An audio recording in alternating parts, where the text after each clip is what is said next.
This video is going to look at cost accounting. We will look at really some of the descriptions of what the different types of cost accounting systems are out there. We will look at how to figure out a predetermined overhead rate, and we're also going to look at journal entries in this video. In this video, we'll be looking at one of the worksheets that I have out there for those different journal entries. To start off, we're going to talk about job costing as well as versus process costing. These are our two cost accounting systems that are out there. Now, with a cost accounting system, some of the items that you'll see with this is we do use perpetual inventory systems, and it does provide immediate up-to-date information on the cost of the different products. So the two types we have are the job costing system and the process costing system. Under the job costing system, which is mainly what we are going to deal with first, is we're looking at where the company really is assigning these costs to a job or to a batch of goods. These would be things like if we produce airplanes, if we are making cars, if we are doing items like this that can be computed on a per job basis. Another type of thing could be movies, because movies are based on specific types, and so you're going to have different things based on what type of job or what type of movie that you have. The other type of cost accounting system that we have is process costing. Process costing is looking at when manufacturers have a large volume of very similar products. These are things like potato chips or cereal production, petroleum production, ice cream production, producing plastic, anything like that we're looking at that runs through a very similar process would be under this process costing system that we will be looking at. So that's job costing versus process costing. Now, the job costing side is a whole lot easier than the process costing side. And what I'm really going to be focusing on here in this particular video is not really going into detail of either of these processes. You'll have other videos that will go into more detail as far as how you account for items in job costing or in process costing. I will tell you that under a job costing system, you would use a job cost sheet, and you're going to accumulate how much is direct material, how much direct labor, and how much manufacturing overhead are used for each job. For a process costing system, you will be allocating based on the process that it is going through, and you will also be doing a production cost report, which we will go into a little bit more detail with in another video. Now, when we look at overhead, because this is something that we really have to look at, overhead, we have two different things to look at. We have our actual overhead, and then we have what we're going to allocate or apply for overhead. Because when we are looking at costing items, we can't use actual cost because we don't really know what the actual cost is going to be. So we need our information in a very timely manner. So what we are going to use is our allocated or applied overhead, which is based on a predetermined overhead rate. Now, the predetermined overhead rate is going to be based on what we expect to happen or what our budget is. So the way we look at applied and allocated overhead, and those words can be used interchangeably. Some things you'll see applied, some things you'll see allocated. They mean the same thing. The first thing that you will have to do when you're looking at applying overhead or figuring out how much cost is going to be applied to a certain job, you have to find that predetermined overhead rate. And the predetermined overhead rate is found by taking our estimated annual overhead cost. Because again, we will not know how much our overhead cost is going to be until the end of the year. And we need to know what our overhead costs are so that we can cost jobs out today. So we estimate or budget what our annual overhead costs are going to be.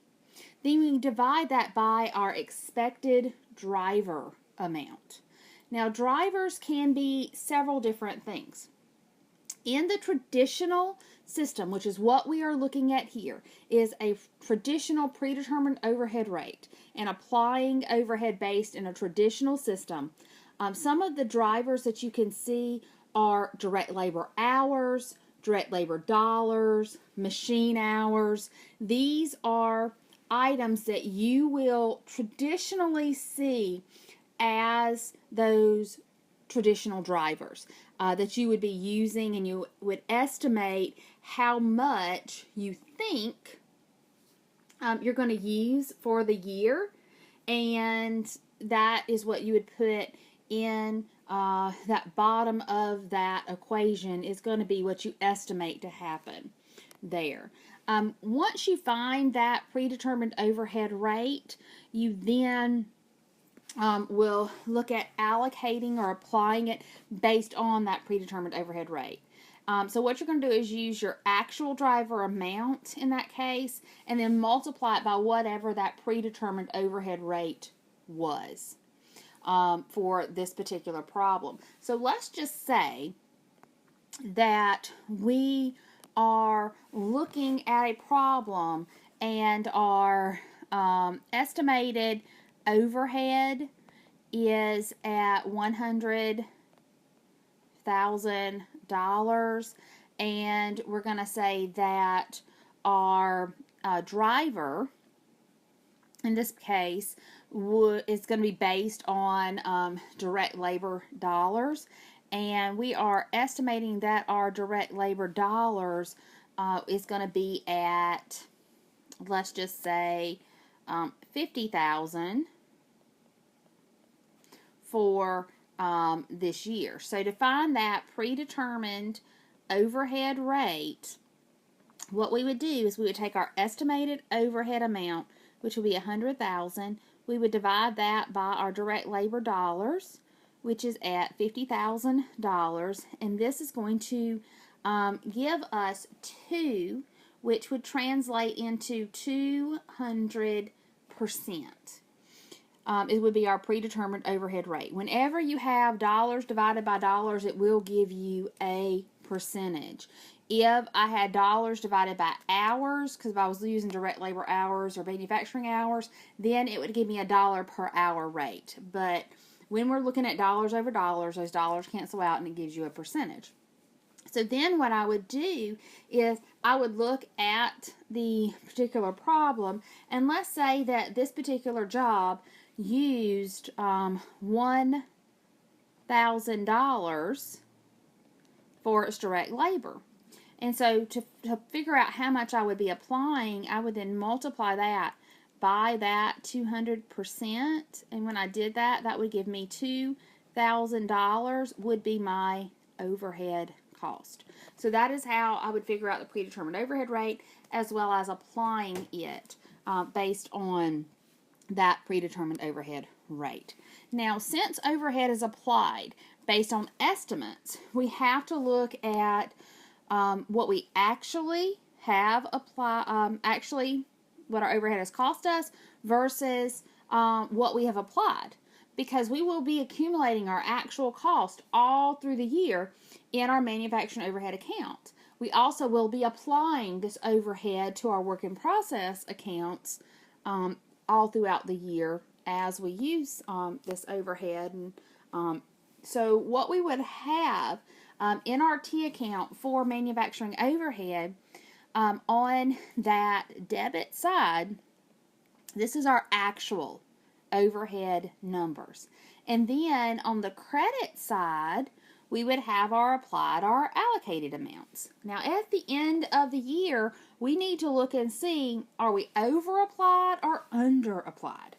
Now, if we have more on the credit side, so if we have a credit balance that means we've applied more than we've actually used.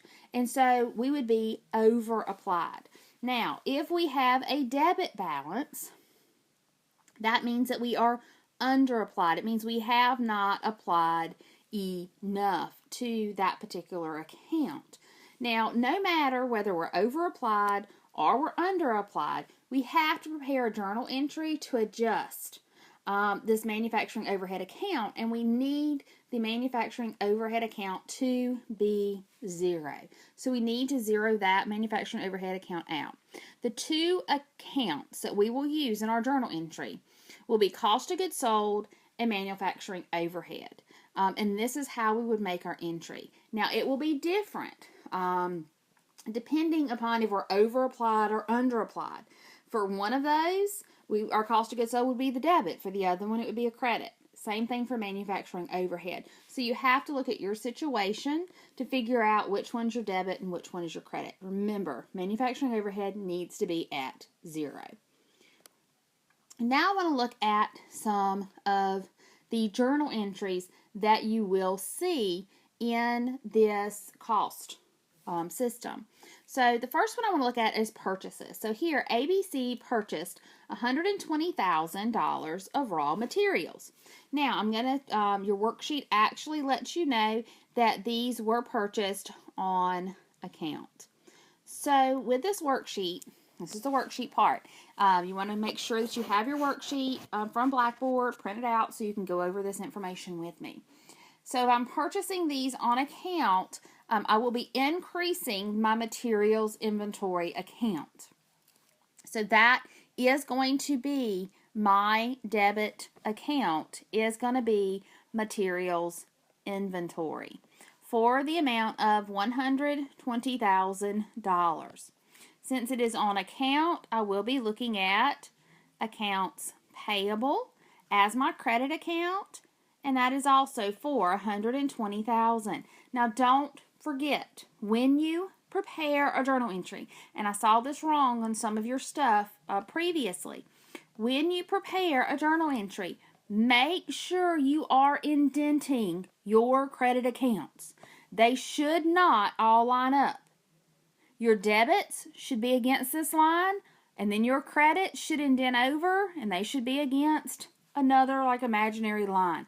That is what they need to look at. Not only do you need a debit and credit column here, your credit account should also be indented over. So make sure when you prepare these entries that you are looking at that format, because I do count off if your format is not correct. Now the next one, it says $10,000 of materials were requisitioned. 80% of them were for direct material, 20% were for indirect material. So you do need to take the $100,000, multiply that by that 80%, and that gives you $80,000 is going to be for direct. If I take the $100,000, multiply it by 20%, I'm going to get $20,000. So the journal entry here is I'm actually going to be taking it out of materials inventory, and I will be putting it into those costs. So the direct material, if we think about our boxes, we know that in box 2, which we're increasing our work in process account, we are going to be putting that direct material in there. So the journal entry that you are going to be looking at for direct material is going to be going into the work in process account, and that is going to be $80,000, and it's coming out of that materials inventory account for the $80,000. Now I'm doing 2 different journal entries here. You don't have to do 2. You can combine them into one. I just want you to see the direct versus indirect here. Now the other entry that I'm going to be looking at looks at indirect. And remember, with indirect, that is part of the actual manufacturing overhead cost. So the journal entry here is going to be to manufacturing overhead, and it's coming out of materials inventory for that $20,000. Again, I could have done one journal entry. I could have had work in process and manufacturing overhead as my debits and one materials inventory for the credit. So that's not the only way to do this particular journal entry. Again, I could have done this journal entry where I had work in process for $80,000, manufacturing overhead for $20,000, and then that materials inventory account would have been for the $100,000. So you definitely can do it as one journal entry. I just wanted to make sure you saw that direct is work in process, indirect materials or manufacturing overhead is what we're looking at there. All right. So the next entry, it says factory labor was paid at $150,000. So we see the keyword there, paid, means cash. When something's paid, that means cash is going down, which means cash is going to be on the bottom as our credit account. Now, what are we paying? Factory labor. So the journal entry here is going to be factory labor. This factory labor account is simply a holding account. It's where we put things in while we're paying it until we can cost it out into those other levels. So it will be a debit here, and that next journal entry where we're costing it between what's direct and indirect is where we're going to be getting rid of that factory labor. So you'll see in this one, you know, that factory labor account is going to have that $150,000 in it. In the next one, we're going to be getting rid of that. So this one, time tickets show that 60% of if it's direct labor, 40% is indirect labor. So in this case, we do take the $150,000 and we are going to multiply that by 60%. And this is going to give me $90,000. I would then take the $150,000, multiply it by 40%, and that's that indirect labor, and this is going to give me $60,000. So I can now actually prepare this journal entry. Now remember that this is direct, and if we go back in and we look, one of the things that comes into box 2 is that direct labor. So the direct labor is going to be increasing our work in process inventory account. So we will have work in process here for $90,000. The other part is indirect, and indirect is part of our manufacturing overhead. And so we would have $60,000 going into that actual cost for manufacturing overhead, and the remainder of this is going to be that factory labor account at that $150,000. So again, with factory labor, the last journal entry had us at $150,000 on the debit side. We are now going to credit it. And so once we put our credit in, factory labor has gone to zero. So that factory labor account is just a very temporary account that we just put things in to kind of hold it until we get ready to put it to direct or indirect. The next thing we look at is this factory overhead. These are actual cost. All right, so these are the actual overhead cost. One of the things I do want you to remember is that when we look at manufacturing overhead, those actual costs should be debits, and that applied costs are what our credits are. So we are looking at actual costs, so manufacturing overhead would be the debit account. And so we would have manufacturing overhead. We would total up every bit of this manufacturing overhead amount, and we would have $17,500.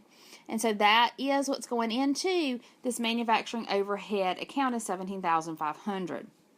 Then we would have to look at the other side of this. So factory depreciation, the other side of that is going to still be that accumulated depreciation. Now notice we will not be using our expense accounts anymore. So we will not use depreciation expense. We will not use insurance expense or prepaid insurance. We will not use utility expense. If it's a manufacturing overhead item, factory overhead, we will put it into the manufacturing overhead account. And then the bottom of the entry would be done the same way that you would have done them in the past. So let's just say that we're going to take the rest of these out of accounts payable. And so we have $7,500. The accounts can vary down here. The accumulated depreciation is what you will always have for factory depreciation. Your other accounts can vary. You could have accounts payable. You could have utilities payable. For insurance, you could have prepaid insurance. It really just depends on what you've used in the past with these different accounts that are out there. But this would be the journal entry that you would have for these actual costs. Now, the second one says overhead is applied at 50% of direct labor cost. Well, I need to go back and see what is my direct labor cost.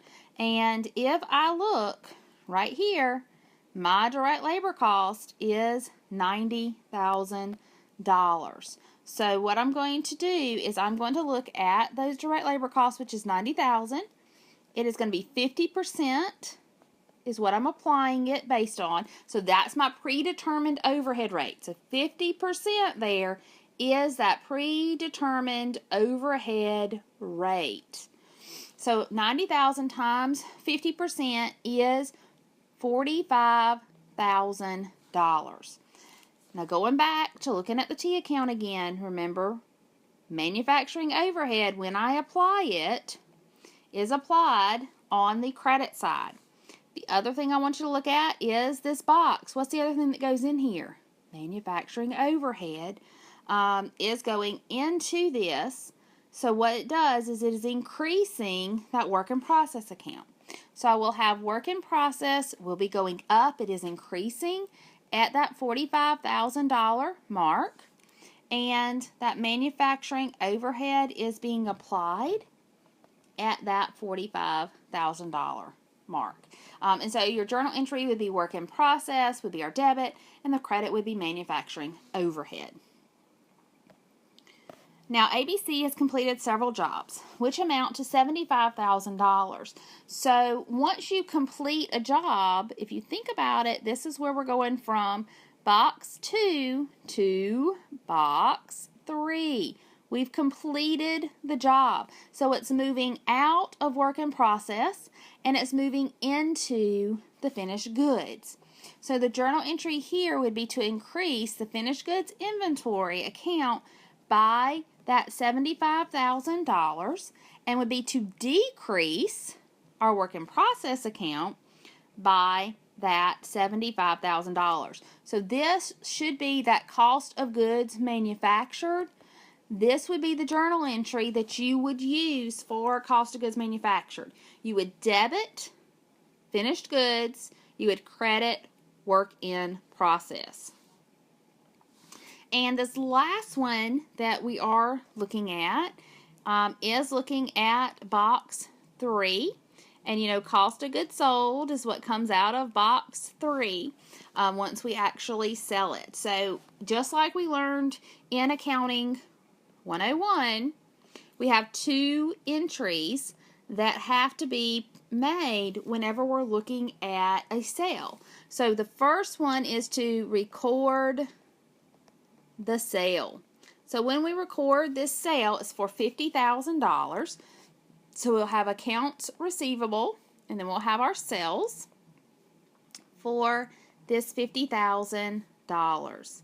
The second part of this is to take it out of inventory. And our inventory here is that finished goods inventory. So this entry is going to be that cost of goods sold, just like we had in Accounting 101. And it'll be for the $30,000. And the other side of this is going to be that finished goods inventory account for $30,000. And so those would be the journal entries that you would have to do kind of on an ongoing basis as things happen, as things are sold or as things are finished and things like that. The last thing we want to look at is we need to figure out whether we're over or under allocated for manufacturing overhead. And the way we figure this out is we have to come back in and look at our journal entries for manufacturing overhead. Now you notice this first one that we have is $20,000. So I'm going to come over and post it. And so I have $20,000. And then I have my labor. And my labor, direct labor, is sitting here at $90,000. Well, I'm sorry, I didn't want direct labor. I wanted indirect. Because that's part of my manufacturing overhead is at $60,000. So I would come in and put it at the $60,000. And then I have my actual cost that were incurred for overhead, and they are at $17,500. So I'll come in and put that in at $17,500. Then I need to look and see how much did I apply to overhead, and I applied $45,000 to overhead. And so I would have $45,000 located on this side. So what I would have to do now is I would have to add these up. And I would have $97,500 on this side. I would have $45,000 on this side. And hopefully we wouldn't have messed up as bad as this and have our allocation. Hopefully it's closer together than what we have here. But in this particular one, what we see here is that we have more in actual than we have in what we've applied. And so in this case, since more is in that actual, we have under applied. And if we've under applied, that means that we need to apply more. And we need to make this 0. Well, the only way to make this a 0 is if we have $52,500 in the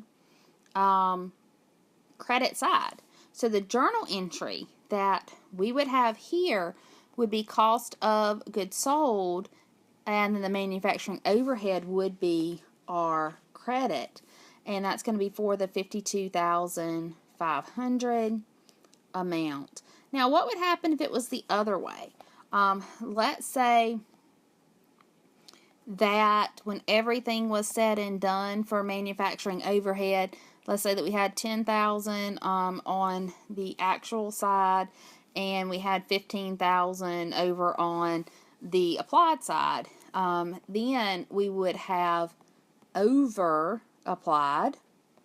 And if we had over applied, what we would have to do is to make this a 0, we would need it on this debit side. So our journal entry would be to debit manufacturing overhead, and it would be to credit cost of goods sold. So again, the journal entry for over and applied overhead will always consist of manufacturing overhead and cost of goods sold, but it depends if you're over or under applied, which one's going to be the debit or which one will be the credit. And so that's really what all the journal entries that you're going to have to prepare deal with as far as this material is concerned in a job order costing system. There are 1 or 2 more journal entries that you will have to do in a process costing system, and we will go over those items when we look at process costing.